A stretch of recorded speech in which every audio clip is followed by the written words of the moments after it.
بسم اللہ الرحمن الرحیم۔ نبی کریم صلی اللہ علیہ وسلم کا چھٹا حق ہے کہ آپ صلی اللہ علیہ وسلم کا ادب کیا جائے، اور اللہ تعالیٰ نے تمام اہل ایمان کو آپ صلی اللہ علیہ وسلم کا ادب و احترام کرنے کا حکم دیا ہے گا سورۃ الفتح میں۔ انا ارسلناک شاہدا و مبشرا و نذیرا، بے شک ہم نے تجھ کو گواہی دینے والا اور بشارت دینے والا اور ڈرانے والا بنا کر بھیجا ہے۔ لتؤمنوا باللہ ورسولہ وتعزروہ وتوقروہ وتسبحوہ بکرۃ واسیلا، تاکہ تم لوگ اللہ اور اس کے رسول پر ایمان لاؤ اور اس کے رسول کا ساتھ دو اور اس کا ادب کرو اور صبح و شام اللہ کے نام کی تسبیح بیان کرو۔ تو ہمیں نبی کریم صلی اللہ علیہ وسلم کے پر ایمان لانے کے بعد آپ صلی اللہ علیہ وسلم کے مشن پہ ساتھ دینے کے علاوہ آپ صلی اللہ علیہ وسلم کا ادب و احترام کرنے کا بھی حکم ملا گا۔ دنیا کے ہر انسان سے بڑھ کر آپ صلی اللہ علیہ وسلم کا ادب و احترام کرنا واجب ہے۔ صحیح بخاری میں روایت ہے کہ نبی کریم صلی اللہ علیہ وسلم نے فرمایا ہے، میں دنیا اور آخرت میں ہر مومن کے نزدیک دیگر تمام لوگوں کی نسبت مقدم ہوں۔ اگر چاہو تو قرآن مجید کی یہ آیت پڑھ لو، النبی اولیٰ بالمؤمنین من انفسہم، کہ نبی اہل ایمان کے لیے ان کی اپنی جانوں سے بھی مقدم ہیں، ان جانوں سے بھی پہلے ہیں گے۔ آپ صلی اللہ علیہ وسلم کا ادب نہ کرنے والوں کے سارے نیک اعمال ضائع ہو جاتے ہیں۔ سورۃ الحجرات کی آیت نمبر 2 میں اللہ تعالیٰ ارشاد فرماتے ہیں، یا ایھا الذین آمنوا لا ترفعوا اصواتکم فوق صوت النبی ولا تجہروا لہ بالقول کجہر بعضکم لبعض ان تحبط اعمالکم وانتم لا تشعرون۔ اے لوگو جو ایمان لائے ہو، اپنی آواز نبی کی آواز سے بلند نہ کرو اور نہ ہی نبی کے ساتھ اونچی آواز سے بات کرو جس طرح تم آپس میں ایک دوسرے سے بات کرتے ہو، ایسا نہ ہو کہ تمہارے سارے نیک اعمال ضائع ہو جائیں اور تمہیں خبر بھی نہ ہو۔ قرآن مجید کی یہ آیت جب نازل ہوئی تھی تو ایک صحابی تھے جن کا نام تھا حضرت ثابت بن قیس رضی اللہ تعالیٰ عنہ۔ ان کی آواز جو تھی وہ قدرتی طور پر اونچی تھی، تو وہ کہنے لگے، میں تو آگ والوں میں سے ہوں، اور نبی اکرم صلی اللہ علیہ وسلم سے ملنا جلنا ترک کر دیا۔ رسول اللہ صلی اللہ علیہ وسلم نے ایک دن سعد بن معاذ رضی اللہ تعالیٰ سے دریافت فرمایا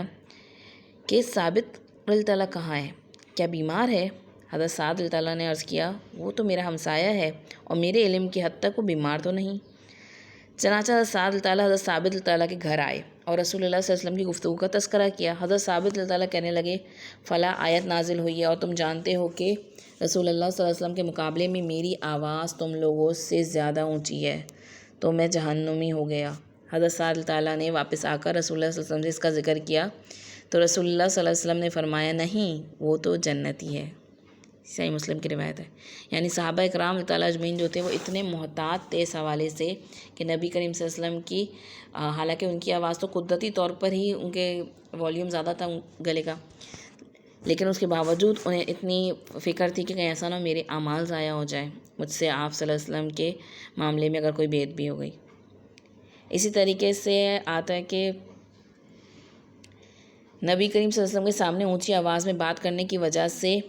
دو سب سے بہتر آدمی ہلاک ہو جاتے ہیں۔ ہوا یہ کہ آپ صلی اللہ علیہ وسلم کی خدمت میں ایک قبیلے کے کچھ لوگ آئے تو حضرت ابوبکر اور حضرت عمر رضی اللہ عنہ میں سے ایک نے ایک کو امیر بنانے کا نبی کریم صلی اللہ علیہ وسلم کو مشورہ دیا، دوسرے صاحب نے دوسرے آدمی کو امیر بنانے کا مشورہ دیا۔ تو حضرت ابوبکر نے حضرت عمر رضی اللہ عنہ سے کہا، تم نے صرف میری مخالفت کے لیے یہ مشورہ دیا ہے۔ حضرت عمر رضی اللہ عنہ نے کہا، میرا ارادہ آپ کی مخالفت کا نہ تھا۔ اس گفتگو میں دونوں کی آوازیں تھوڑی بلند ہو گئیں تو اللہ تعالیٰ نے یہ آیت نازل فرمائی، اے ایمان والو، اپنی آوازوں کو نبی کی آواز سے بلند نہ کرو۔ حضرت عبداللہ بن زبیر رضی اللہ تعالیٰ کہتے ہیں کہ اس آیت کے نزول کے بعد حضرت عمر رضی اللہ تعالیٰ عنہ نبی اکرم صلی اللہ علیہ وسلم کے سامنے اس قدر پست آواز سے بات کرتے کہ آپ صلی اللہ علیہ وسلم کو بار بار پوچھنا پڑتا کہ تم نے کیا کہا۔ یعنی یہ ان کا عالم تھا احتیاط کا اور ادب و احترام کا۔ اس کے علاوہ مسور بن مخرمہ رضی اللہ تعالیٰ کہتے ہیں کہ عروہ بن مسعود ثقفی مذاکرات کے لیے، جو کہ حدیبیہ کے موقع پہ مذاکرات ہو رہے تھے، اس میں بات اپنے لوگوں یعنی قریش مکہ کے پاس گیا اور ان سے کہا، لوگوں، اللہ کی قسم، میں بادشاہوں کے درباروں میں گیا ہوں اور کیسر و کسریٰ نیز نجاشی کے دربار بھی دیکھ کر آیا ہوں، مگر میں نے کسی بادشاہ کو ایسا نہیں دیکھا کہ اس کے جو لوگ ہوں اس کی اتنی عزت کرتے ہوں جتنی کہ محمد صلی اللہ علیہ وسلم کے اصحاب حضرت محمد صلی اللہ علیہ وسلم کی عزت و احترام کرتے ہیں۔ اللہ کی قسم، جب وہ تھوکتے ہیں تو ان کا تھوک کسی نہ کسی کے ہاتھ پر پڑتا ہے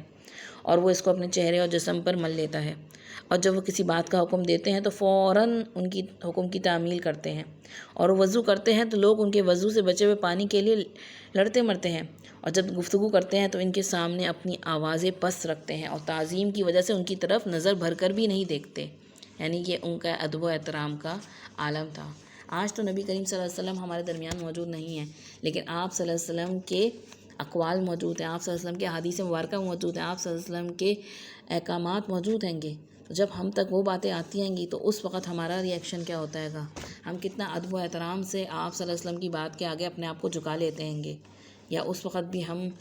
اپنی مرضی اور اپنی منمانی کیے اس میں ہوتے ہیں گے۔ تو ہمیں بھی دیکھنا ہے کہ ہمیں نبی کریم صلی اللہ علیہ وسلم کے ادب و احترام کا کتنا لحاظ اور خیال ہے۔ حضرت عثمان بن عفان اللہ تعالیٰ سے روایت ہے کہ انہوں نے ایک شخص قباد بن اشم سے پوچھا کہ تم بڑے ہو یا نبی کرم صلی اللہ علیہ وسلم بڑے ہیں؟ تو حضرت ثبات رضی اللہ تعالیٰ نے فرمایا، نبی اکرم صلی اللہ علیہ وسلم مجھ سے بڑے ہیں، لیکن پیدا پہلے میں ہوا تھا۔ اسے ترمذی نے روایت کیا ہے، یعنی کہ وہ عمر میں نبی کریم صلی اللہ علیہ وسلم سے بڑے تھے، لیکن انہوں نے یہ نہیں کہا کہ میں بڑا ہوں، کہنے لگے نبی کریم صلی اللہ علیہ وسلم مجھ سے بڑے ہیں، لیکن میں پہلے پیدا ہوا تھا آپ صلی اللہ علیہ وسلم سے۔ تو بعض وقت بولنے کا انداز جو ہوتا ہے گا، بات کرنے کا، وہ آپ کو بتا رہا ہوتا ہے کہ آپ کے اندر کتنا ادب و احترام ہے، اور ہمیں سب سے زیادہ جس ہستی کا احترام کرنا ہے گا انسانوں میں سے، تو وہ رسول اللہ صلی اللہ علیہ وسلم کی ذات ہے، رحمت للعالمین، جنہوں نے